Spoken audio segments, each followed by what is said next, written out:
We have progressed at pace overnight with that investigation, and as a result of investigations undertaken, I can say that we are not looking for a further offender. We are satisfied that there were 2 offenders involved in yesterday's incident.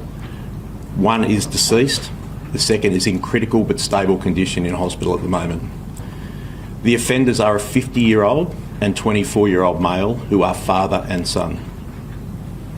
Australia reeling after at least 15 people were killed and dozens injured when 2 gunmen targeted a Hanukkah celebration right there on Bondi Beach in an anti-Semitic terror attack. Yes, the people in Australia, in fact, all around the world, are still in shock from the attack on Sunday. Police now say they expect to bring criminal charges against a surviving gunman in a deadly shooting spree that left 15 dead, aged 10 to 87. Dozens were hospitalized, several remain in critical condition. A father, 50 years old, and his son, 24, targeted hundreds of people, adults, kids, gathered at a park at Sydney's famous Bondi Beach to mark the first day of Hanukkah. Officials describe it as a terrible act of anti-Semitism, in fact, an act of terrorism against the Jewish community.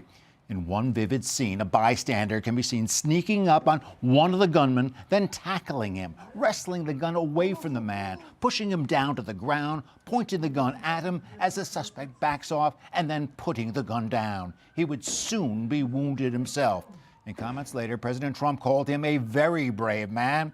Here is one eyewitness and victim's account.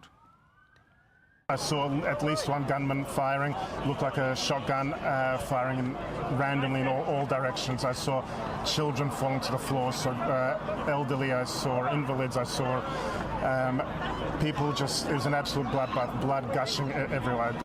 As people today mourn the losses, more is learned about the shooters. The father, who died after being shot by police, was an immigrant who lived in Australia on various visas. The son, who was injured, reportedly was investigated by police a few years ago for his association with members of a Sydney-based cell of the Islamic State, or ISIS terror group. He was not deemed a threat at the time. Australian Prime Minister Anthony Albanese says he'll introduce new security measures to protect the Jewish population.